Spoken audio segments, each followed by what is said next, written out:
자, 오늘도 실전 테스트 2회 연속으로 하고 어제 이어서 하고요. 그 다음에 오늘 5강까지 하도록 합시다. 그리고 5강까지 다 듣고 인증하면 우리 상품 주는 거 잊지 말고요. 열심히 지금 잘하고 있으니까 방학 내내 끝까지 합시다. 자, 실전 테스트 2회 보면요. 처음 두 개 다 시조 나왔잖아요. 천령이 높은 봉에 쉬어 없는 저 구름아 고신원루를 배 비삼아 뛰어다가 님 계신 구중심처에 뿌려본들 어떠하겠느냐. 그래서 이게 정경시이고요. 내용 부분 잘 모르겠지만 이게 조선 초기에 이항복께서 쓰신 거라는 걸 알면 혹시 이게 임금과 신하에 대한 얘기가 아닐까 이렇게 추정하고 들어가는 거 좋아요. 시조는 사실은 그 배경을 알아야지 더 확실하게 이해를 할 수 있어서 사실은 요거만 가지고는 이해가 덜 될 수 있다고. 천령 높은 봉에, 이 강원도에 있는 지역 이름입니다. 천령 높은 봉을 가고 있는데 봉우리가 이렇게 있겠지? 이렇게 있겠지? 이렇게 구름이 이렇게 있다가 가다가 너무 높으니까 쉬었다 갈 수도 있죠. 물론 말도 안 되지만 그렇게 생각을 하는 거야. 이 구름이 너무 높아서 쉬어가는 저 구름아. 구름한테 고신원루 뜻 있잖아. 외로운 신하의 원통한 눈물을 비로 만들어서 띄어다가 고신원루, 그러니까 그 신하의 눈물을 비로 여기다가 올려놔. 고신원루에 비로 올려놔다가 어딘가로 구름이 또 갈 거 아닙니까? 가다가 여기에 커다란 궁궐 같은 게 있다고 칠게요. 이게 구중심처라고 볼게요. 대궐의 깊은 곳에 뿌리면 어떻게 하겠냐? 여기에 비를 뿌린다는 이야기지. 근데 여기 누가 있죠? 임금이 있잖아요. 그리고 여기에 비가 뭐였지? 신하의 눈물이었잖아. 그러니까 지금 이 높은 봉우리에 지나가면서 여기에 신하가 막 펑펑펑 울고 있는 그 눈물을 비로 만들어서 가서 뿌려달라. 내가 당신이 계신 곳에 대한 안타까운 마음을 지금 계속 울고 있으니까 당신 걱정한다 라고 보는 겁니다. 그랬을 때 이 구름이 뭐냐? 자기 자신이고요. 이 신하의 비, 눈물이 뭐냐? 이거는 임금 걱정이겠지? 그래서 이 시조는 뭐예요?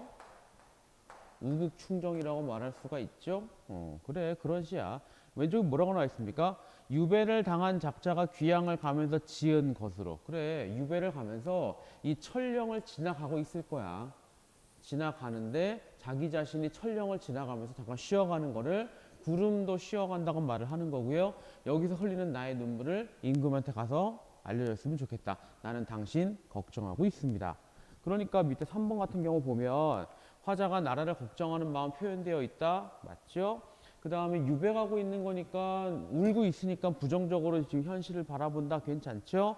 자기 억울하다 이런 얘기 안 하지. 4번 자연물에 빗댔죠. 누구를? 자기 자신을 구름으로 빗댄 거 맞죠? 5번 상징적 의미를 부여하는 거. 그래 비에도 나의 걱정을 당신에 대한 걱정을 넣는 것도 상징적인 의미고 구름에 대해서 자기 자신을 비유하는 것도 일종의 상징적인 의미고 이 상징에 대한 얘기는 이따가 5강에서 좀 볼게요. 6강 다음 시간 아니면 다음 이번 오늘 할 거야. 그리고 답은 3번인데 우리 이따가 나까지 보면서 설명합시다. 그리고 오른쪽에 문제 4번을 보면 가의 구름에 대한 거 화자의 상황을 표현하고 있다. 좋죠. 그 다음 쉬어넘는 구름은 자신의 무거운 발걸음 괜찮죠. 가의 구름은 뒤에 나오는 비와도 연결된다. 구름 보고 비를 가지고 가서 뿌려달라고 하니까 다 맞지? 1, 2, 3번은 맞는 얘기예요. 문제 나머지하고 5번은 나 시조까지 하고 갑시다. 나 시조를 볼게요. 백설이 잦아진 골짜기에 구름이 머물고 있거나 무슨 얘기냐면 여기 골짜기가 있는데 잠깐만 또 대고 있나 보고 잘 찍히고 있어요. 여기에 골짜기에 원래는 백설이 이렇게 가득 찼다고. 그런데 이 백설이 슬슬 사라졌죠. 백설이 잦아진 골짜기에 누가 머물러요? 구름이 머물러요. 구름이 머무르고 있지. 그럼 이 구름이 뭐냐? 반가운 매화는 내 입장에서의 반가운 매화는 어디 있을까? 매화는 어디 있지? 매화는 보통 늦겨울에 피잖아. 한 1월 말 2월 초. 근데 구름이 남고 백설이 사라지니까 매화도 없겠지만 매화는 안 보인다는 얘기예요. 석양에 홀로 서 있어 갈 곳 몰라 하노라. 아무리 내가 매화를 찾아도 찾을 수가 없다고. 그러니까 내가 지금 여기에 이렇게 때는 석양이 피고 있는 해가 지고 있는 상황에서 나 혼자죠. 나 혼자 매화도 없고 백설도 없고 나 혼자 있어서 난 어디로 가야 하지? 그런 고민을 하고 있는 상황. 자, 근데 이게 고려 말기에 지었던 거를 판단을 해보면 여기에 백설은 고려의 신하, 이 매화도 고려의 충신, 나도 고려의 신하. 그러면 여기 있는 이 흰 구름 같은 건 신흥 세력. 예를 들면 이성계, 조선을 짓겠다라고 하는 신흥 세력. 그러니까 이거는 고려가 망하는 거에 대한 안타까운 마음을 표현한 게 백설이 찾아진 고래라고 하는 시조입니다. 시조는 고려 말기부터 나왔으니까. 그러니까 내가 어떻게 할지 모르겠다. 갈 곳 몰라 하노라. 어디로 가야 하느냐 혼자서. 그래서 당시의 고뇌 혹은 당시 사람들의 안타까운 마음을 이야기하는 것이다. 충분히 이해할 수 있다고. 1번 나라 걱정 맞죠? 고려가 망하는 거 걱정하는 거 맞고요. 이거 나라 망하는 거 부정적으로 생각하는 것도 맞고. 내 결백한 거 아니지? 3번 자연물에 빗대는 상황. 그래 백설, 구름 다 빗대고 있잖아. 그 다음에 상징적인 의미는 특히 중요한 건 매화. 보통 매화 하면은 사대부 중에서 지주와 절기를 지키는 그런 거니까 확실하게 맞죠? 자, 3번이에요. 4번 나에서의 구름 부정적인 의미 사용되었다. 맞지? 우리 고려를 없애버리는 게 구름이잖아. 그 다음에 나의 구름은 골짜기 자악하게 끼었으니까 기울어가는 고려 왕조라고 볼 수가 없죠. 여기서의 구름은 신흥 사대부들을 이야기하는 거니까, 조선의 신흥 세력을 이야기하는 거니까 이거 자체가 기울어가는 고려 왕조를 이야기하는 게 아니고, 기울어가는 고려 왕조는 요게 어느 정도는 암시한다고 보면 돼요. 답은 5번이에요. 그 다음에 문제 5번은 지금 다 했지. 기역, 백설, 고려 신화, 니은, 고려 충신, 디귿, 망해가는 고려. 답은 3번. 5번의 답은 3번입니다. 그렇게 이해하고 넘어갈게요. 자, 넘겨서 44쪽에 운율 보는데, 자, 운율에서는 중요한 설명이 몇 개 있지. 뭐가 중요하냐면 일단 44쪽을 볼게요. 44쪽에 보면 시에서 가장 확실하게 운율을 줄 수 있는 건 반복이라고. 근데 반복의 양상이 굉장히 많아요. 거기 있는 거 음운이 반복될 수도 있고 음절 반복될 수도 있고 시어가 반복될 수도 있고 음보가 반복될 수도 있고 음절 수가 반복되는 것도 있고요. 문장 구조가 반복되는 것도 있어요. 특히나 밑에 봐봐. 살얼이랐다. 청산에 살얼이랐다. 그러면 일단 이거는 구조가 이렇게 구조 반복도 있고, 그 다음 살얼이라고 하는 시어도 3번 나오고 랐다라고 하는 것도 2번 나오고 다 반복이야. 기본적으로 반복이 되면 일단은 리듬감이 살아나기도 하고, 그 다음에 의미를 강조하기도 하고, 2가지 의미가 있는 거예요. 걸린다 이게. 그 다음에 얄리얄리, 얄랑성, 얄라리, 얄라 같은 경우에는 음운이 반복되지, 리듬감도 살려주는 것도 있고요. 그리고 또 밑에 보면 자, 반복되는 게 음보, 3번 끊어, 음보 다시 얘기할 거예요. 그 다음에 청산, 발할 이런 거 반복되는 것도 있고, 연 자체가 반복되는 경우도 있고. 그래서 반복은 자주 나오는 거니까. 자, 2번째 음보는 음의 걸음걸이라고 보면 돼요. 그래서 여러분들 책에 있는 거 가시리 있고 같은 경우에는 가시리 있고, 한 번 숨 쉬어서 가시리, 한 번 숨 쉬어서 가시리, 한 번 숨 쉬어서 있고, 그러니까 3번 숨 쉬는 걸 삼음보. 그런 식이면 시조와 가사는 주로 4음보. 우리 전통적으로는 3음보와 4음보가 제일 많다고. 자, 대꾸는 중요한 말이 뭐냐면요. 단순하게 짝이 아니라 기본적으로는 여기 있는 거. 문장 구조가 짝을 이루면 돼요. 거의 비슷하면 된다고. 예를 들면 문장 구조 반복이야. 대꾸는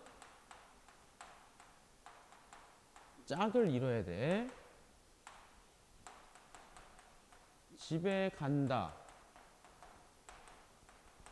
학교에 간다. 이런 식으로 구조가 같으면 돼요. 아니면 이것도 돼. 집에 간다, 학교에 온다. 똑같진 않아도 문장 구조가 짝을 이루게 되면 그걸 대꾸라고 하는 겁니다. 그리고 음성 상징어는 쭉쭉 읽어보세요. 의성어, 의태어가 여기에 포함된다. 자, 그래서 오늘 5강에 있는 맨 처음 2의 고산 구국가 볼게요. 이것도 시조입니다. 시조인데 지난번에 얘기했지만 시조 하나 가지고는 설명이 잘 안 되니까 10개로 연시조를 한 거고요. 고산 구곡가잖아. 고산 지역에서 9가지의 노래를 한 거라고. 근데 이게 10수짜리거든요. 맨 앞에 있는 첫 수는 서곡. 맨 처음에 나 이제 이런 시 쓸 거야 라고 소개하는 거라고 보고요. 2수부터가 1곡이에요. 첫 번째 골짜기, 마지막에 9곡. 고산에서 이야기하는 9가지의 노래, 고산 구곡가. 근데 이거 왼쪽에 여러분들 여기 보면요, 좀 특징이 있는데 일단 이 지역의 고산 지역의 풍경도 얘기하고요. 그 다음에 학문에 대한 의지도 이야기하는 것도 있는데 계절에 따라서 쭉 나오는 것도 있고 아침 저녁부터 시간 순서에 따라서 나오는 것도 있어요. 계절은 여러분들 나와 있는 게 보자. 1곡은 봐봐. 1곡은 어디매요? 관암에 해가 비친다. 그래서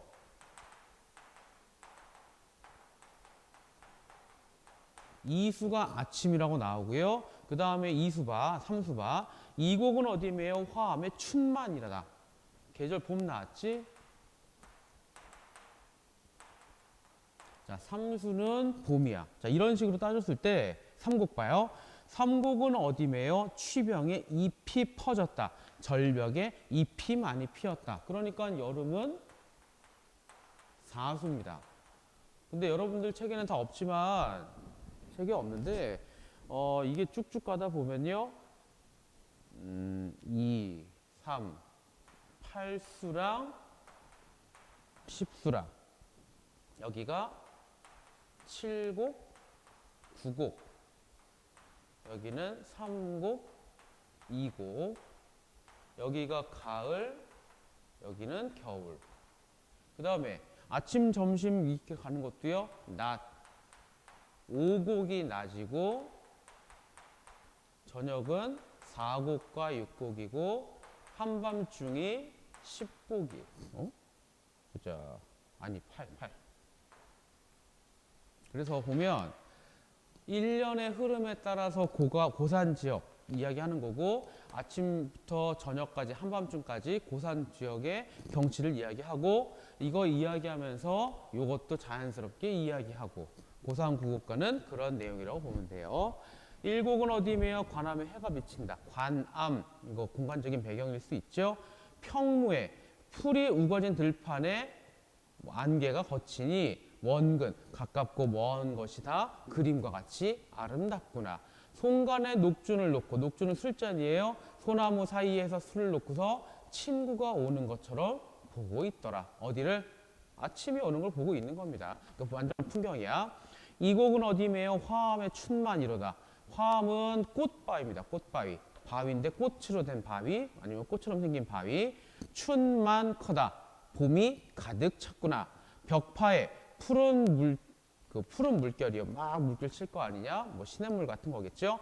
꽃을 띄워 야외 속세에 보내노라. 내가 여기 한밤중에, 그러니까 낮에 여기 앉아서 꽃을 띄워요. 그러면 그게 멀리 가겠지? 그럼 왜 보내요? 나 여기서 잘 살고 재밌게 놀고 있다 자랑하려고. 사람이 승지를 모르니 명승지를 모르니 알게 하면 어떻게 했느냐? 뭐 여기 되게 아름답고 재밌으니까 니네도 와서 보아라 라고 이야기하는 게 어떻게 했느냐? 라고 이야기하는 거고요. 3곡이 어디매요? 취병. 절벽에 잎이 많이 퍼져 있구나. 여름 됐다는 이야기예요. 녹수의 산조. 굉장히 울창한 숲에서 산에 있는 새가 하상기에 오르락 내리락 하면서 지저귀는 거, 그때 반송 소나무가 바람을 받으니 여름 경치가 참 끝이 없구나, 참으로 아름답구나 라고 이야기합니다. 그리고 요거는 특징이 모든 구절이 다 이런 식이에요. 뭐 어디매요 뭐뭐다, 그 다음에 풍경을 구체화하고 마지막에 내 평가를 이야기해서 형식은 다 똑같습니다. 대신 봄, 여름, 가을, 겨울 이야기하고요. 아침, 낮, 저녁, 밤 이런 시간 순서대로도 이야기해서 나 참 재밌습니다 라고 이야기하는 거 돼 있죠. 자, 오른쪽에 문제 보면요. 시조의 정형성이 지닌 의미에 대해 탐구한 내용이다. 이거 의미 있으니까 좀 보세요. 시조의 3장 형식은 어떤 역할을 했을까? 내가 여러분들 시를 쓸 때 보면 좀 고민 좀 할 거잖아. 그 고민을 이겨내는 거죠. 어떤 식으로?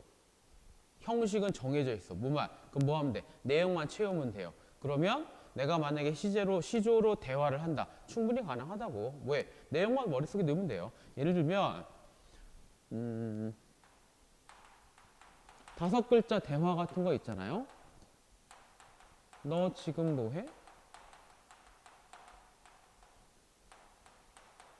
나 유튜브 해. 유튜브로 뭘?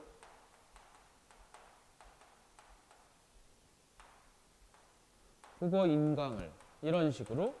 그러면 형식은 정해져 있으니까 내용만 떠올리면 된다고. 그러면 형식이라는 면에서는 내가 고민할 거리가 없어요. 그런 면에서 나한테 좀 자유를 준다. 그게 문제 5번이죠. 규칙이 오히려 표현의 자유를 가능하게 하는 것이다. 자, 1번. 시조를 즉석에서 주고받을 수 있는 형식 고정되어 있다. 당연하죠. 2번. 이거를 잘하기 위해서는 5글자 대화를 그래. 마찬가지로 이게 내가 습관화가 돼야 돼요. 그 습관화를 그럴싸한 말로 뭐라 그러냐? 내면화라고 합니다. 그리고 다른 시가의 구조를 파악할 때 유용한 참조가 될 수 있겠다. 자, 이게 초장, 중장, 종장이잖아요. 근데 예전에 보면은 향가도 3단 구성이고 가사도 시, 서사, 본사, 결사 3단 구성이에요. 다른 거 영향도 있는 거야. 맞고요. 4번. 내용에 앞서 형식을 창안하느라 힘들었겠다. 그럴 리가 없지. 형식은 신경 쓸 거리가 없습니다. 그래서 답은 4번이고요. 5번은 맞고. 자, 넘어가서 우리 연습을 좀 할게요. 이번에 이것도 유명한 것 중에 하나입니다. 시집살이 노래라고 하는 건데 요새도 조금 남아 있어요. 시집살이를 많이 시키는 그런 집이 아직도 있는데 예전엔 그게 굉장히 심했지. 자, 이 시집살이 노래는 작자 미상인데 민요입니다. 민요. 이거를 노래를 하는 거예요. 근데 이거의 특징은요. 대화로 구성이 있다는 거. 그렇다고 뭐 주고받고까지는 아니지만 맨 처음 봐봐요. 형님 온다, 형님 온다. 분고개로 형님이 온다. 형님 마중을 누가 가느냐? 형님 동생인 내가 가는 거지. 그래서 여기서의 시적하자는 나예요. 나인데 사촌 동생이 물어봐요. 마중을 가서 형님한테 물어봅니다. 형님, 사촌 형님, 시집살이가 어때요? 물어봤지? 시집살이가 어때요? 그랬더니 여기에는 사촌 형님이겠지? 사촌 형님이 답을 해요. 물론 이게 끝까지야. 그래서 이거를 대화체라고 말하기 좀 어렵게 하는데 그래도 뭐 대화는 대화니까 시집살이가 어떻느냐? 그게 처음에 나오죠. 여기서 말하는 시집살이는 곧 계집살이다. 여러분들 계집이 물론 뭐 개를 비하하는 건 아니지만 개집엔 사람이 사는 건 아니잖아. 그리고 예전에는 마당에서 개를 키웠고 개를 그냥 막 굴려서 키웠단 말이에요. 그러니까 그만큼 괴롭다, 고통스럽다를 강조하는 겁니다. 이거를 풀어서 설명을 하는데 더군다나 여기 어떤 걸 넣어요? 해학적 표현을 넣어요. 그럼 해학적 표현이라는 게 주로 뭐냐? 뭐 언어 유희도 해학적 표현이에요. 그 다음에 과장도 해학적 표현이라고. 그럼 해학적 표현을 왜 쓰느냐? 예전에 우리 대학교 때 교수님 중에 한 분이 이렇게 말씀하셨거든요. 웃음으로 눈물을 닦는 것이 이게 바로 해학이다. 굉장히 힘들어, 괴롭고. 근데 어떻게 막 슬퍼하고 짜증내면 더 힘들어. 그러니까 웃으면서 이겨내보고자 하는 게 바로 해악입니다. 그러니까 기본적으로 해악은 상황이 여의치 않기 때문이에요. 안 좋으니까 웃음으로 넘어가는 거지, 내가 기분 좋을 때 굳이 억지로 웃을 필요 없잖아. 억지로 웃지 않아도 웃을 수 있잖아요. 근데 여기는 너무 괴롭기 때문에 이렇게 웃긴 표현으로 나를 넘겨주는 것 뿐이야. 그래서 사실 해학적 표현은요, 그렇게 유쾌한 웃음은 아니야. 비참한 웃음이라고 말할 수 있죠. 이거 알아둡시다. 웃음으로 눈물 닦기라고. 자, 그러면 어떤 식으로 내가 시집살이를 해왔느냐 볼게요. 앞밭에는 당추를 심어. 고추 중에 하나입니다. 고추를 심어요. 뒤에도 고추를 심어요. 고추, 당추 굉장히 매워요. 할라피뇨 굉장히 맵잖아요. 할라피뇨가 아무리 맵다고 해도 시집살이가 더 맵더라. 그래서 시집살이가 계집살이라고 하는 걸 어떻게 표현하느냐? 첫 번째, 감각적으로 이해할 수 있게 하지. 되게 매워. 얼만큼? 청양고추보다 훨씬 매워. 나와 있죠? 둥글둥글 수박 씻기 밥 담기도 어렵더라. 대놓고 얘기해. 밥그릇이 수박처럼 이렇게 동그래요. 그럼 밥을 담을 수가 없어. 세울 수도 없어. 그쵸? 그 다음, 도리도리 도리소바 수저 넣기 더 어렵더라. 도리소바는 작은 상이야. 작은 상에 숟가락, 젓가락, 밥그릇 다 놓을 수가 없잖아. 그만큼 힘들어. 그리고 또 시부모님들이 자꾸 트집을 잡을 거 아닙니까? 오리물을 길어다가 십리방아 찧어다가, 이거 구체적인 숫자를 쓰면서 과장되게 표현하는 거예요. 9솥에 불을 떼고 12방에 자리 걷고, 이거 다 3회 배에서 5회 배에서 이렇게 하지만 과장을 통해서 시집살이의 고통스럽고 괴로운 거를 표현하고 있는 거. 외나무다리 어렵대야 시아버니 같이 어렵겠느냐? 비유적, 직유적으로 설명하고 있잖아. 외나무다리 건너가기 쉽지 않죠? 시아버지가 그거보다 더 어렵대. 나뭇잎이 푸르다 그래서 시어머니보다 더 푸르겠느냐? 시어머니가 굉장히 서술이 시퍼렇다 이런 말을 하잖아. 무섭잖아요. 시아버지는 호랑새야. 무서워요. 시어머니는 꾸중새야. 자꾸 꾸중만 지어요. 동서 하나 있는데 한림새. 한림새 고자질 잘합니다. 동서가 있는데 고자질 너무 잘한대요. 시누이 하나 있는데 뾰족해. 굉장히 모났어. 자꾸 나를 쿡쿡 찔러요. 시아집이, 이거 시아주 번입니다.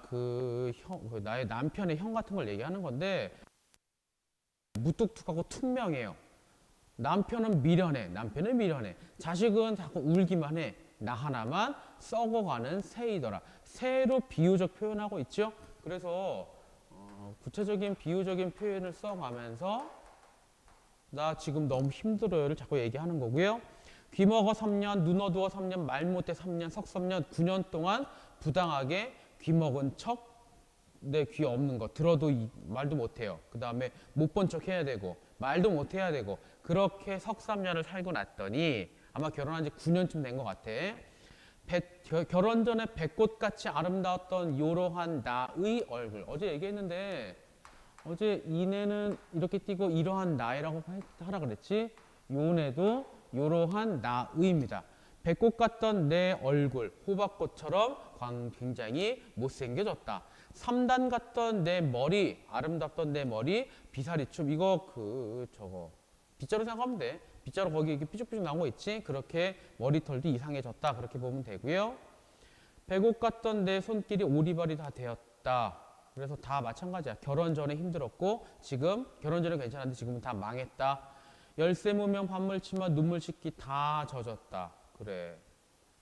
눈물 굉장히 많이 흘렸다는 이야기고, 두폭 부치 행조치마도 콧물밖에 다 젖었다. 그래서 눈물 콧물 찔찔 찼다. 여기까지가 서입니다. 서.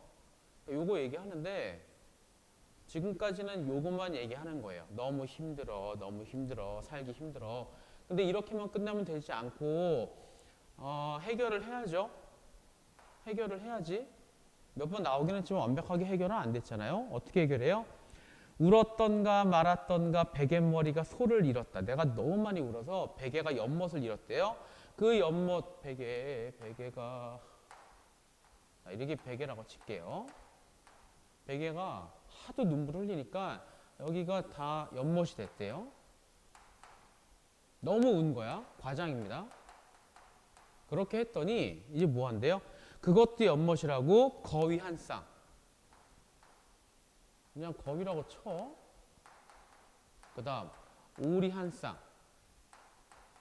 그렇게 들어와서 거위 2마리, 오리 2마리가 여기에 와요. 이게 누구죠? 내 베개잖아? 엄마 베개잖아? 엄마 베개로 오리 2마리, 거위 2마리. 쌍쌍이 떼 들어오네. 그래서 이건 뭐예요? 자식들입니다. 내가 되게 힘들어서 펑펑 우는데 그래도 자식들이 엄마 품에 자꾸 들어온다고. 어떻게 해요?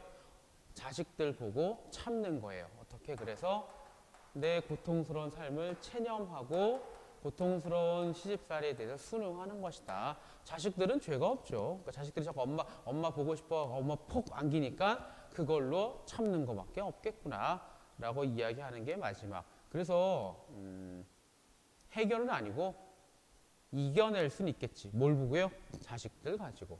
문제 볼게요. 윗글의 표현 방식이 적절하지 않은 거는 언어 유의. 아까 몇 번 나왔지? 특히나 여기 계집살이. 그 다음에 그 정도? 시집살이, 계집살이. 아니면 여기 호랑새, 꾸중새, 한림새, 뾰족새 말 가지고 장난치는 거 나옵니다. 사음복 괜찮지요? 독백이 아니라 물어보고 답하고예요. 나 혼자만이 아니라 물어보고 답하고. 그래서 4번, 3번. 유사한 통사구조는 너무 많죠? 뭐 다야. 이런 거 어딨냐. 이거 맵다 해도 더 맵더라. 요거랑 요거랑. 앞밭에 당추, 뒷밭에 고추. 다 문장 구조 반복이니까. 다양한 비유 너무 많지? 자, 그 다음 이 시집살이 노래 첫 행에 나타난 형님 온다, 형님 온다, 분곡의 형님 온다는 구조가 요거예요. 요거 찾으란 얘기라고.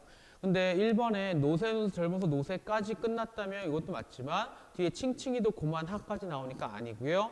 그 다음에 답은 4번. 가던새 본다. 물 아래 가던새 본다. 완벽하지는 않은데 이게 제일 비슷합니다. 답 4번이에요. 3번에 그런 거 없고요. 5번도 여기 아리랑까지는 모르겠는데 아리랑 거기 넘어간다까지 나왔기 때문에 해당되지는 않습니다. 그래서 답은 4번이고요. 자, 여기까지가 5차시고 여기까지 우리 그 일요일까지 공부하고 인증하면 상품 나가니까요. 6차시는 다음 주에 볼게요. 열심히